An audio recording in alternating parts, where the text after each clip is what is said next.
तुम्ही सुट्टी नसतानाही एवढ्या मोठ्या प्रचंड प्रमाणात गर्दी करून इथे आलेल्या आहात.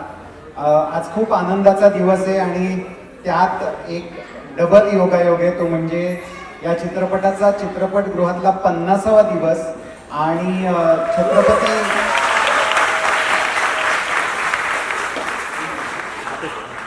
छत्रपती शिवाजी महाराजांची जयंती.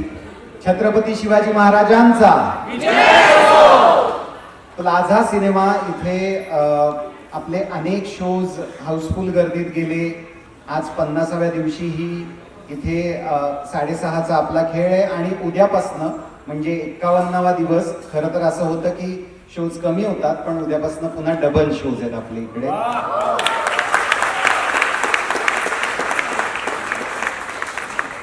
मला माहिती आहे यातल्या बऱ्याच लोकांनी सिनेमा आधी सुद्धा पाहिलाय आणि ते आज सगळे या मंडळींना बघायला आलेत.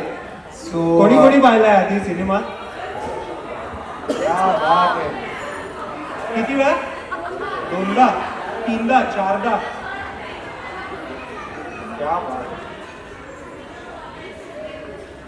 नाही, हेच बघून आम्हाला फार भारी वाटतंय. आणि हे सगळे जसे आमचे प्रयत्न आहेत तसेच तुमचे सुद्धा प्रयत्न आहेत मराठी सिनेमाला मोठं करण्यासाठी. तुमच्या प्रयत्नांसाठी एकदा जोरदार टाळ्या होऊन जायला. आपण सगळे मिळून दरवर्षी असे सिनेमे काढू की कोणाला बोलताच नाही आलं पाहिजे की मराठी सिनेमे चालत नाही. आपण एकत्र मिळून मराठी सिनेमे चालू. आपण एकत्र मिळून मराठी सिनेमांना 50व्या दिवशी सुद्धा अशीच गर्दी ठेवू.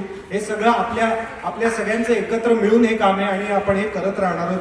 बोला, आपण सगळ्यांनी मिळून बोलूया. आम्ही बोलतो 1 2 3 4 आणि आपण सगळ्यांनी म्हणायचंय क्रांती ज्योतीची पोरं हुशार. तयार का? बोला 1 2 3 4. क्रांती ज्योतीची पोरं हुशार. 1 2 3 4. क्रांती ज्योतीची पोरं हुशार. गणपती बाप्पा. आणि आमचा जो बबन आहे तो त्याला आमच्या दिग्दर्शकांनी सांगितलं होतं की ट्रेडिशनल मध्ये यायचंय, म्हणून तो शाळेच्या युनिफॉर्म मध्ये नाही आलाय. तर त्याच्याकडे माहिती देतो. बबनजी, काय बोलावं, आजचा दिवस खरंच खूप खूप खूप खूपच स्पेशल दिवस आहे. एक तर फार मोठी गोष्ट की छत्रपती शिवाजी महाराजांची आज जयंती आहे आणि त्याच दिवशी सिनेमाचा 50वा दिवस आहे. 50वा दिवस या दिवशी आम्ही साजरा करतोय. तर खरंच खूप छान वाटतंय. मला खरं शब्द सुचत नाही येत. आज खूप भावूक झाल्यासारखं वाटतंय, कारण बहुधा माझा पहिला सिनेमा असेल जो एवढे शोज आहेत 50व्या दिवशी एवढा जोरात चालू आहे. मराठी प्रेक्षकांचे आभार मानायचे, अख्ख्या महाराष्ट्राचे आभार मानायचे, तुम्हा सगळ्यांचे आभार मानायचे की तुम्ही हा सिनेमा मोठा केलात आणि तुमच्यामुळे मराठी सिनेमा, मराठी भाषा आज टिकून आहे. धन्यवाद. धन्यवाद.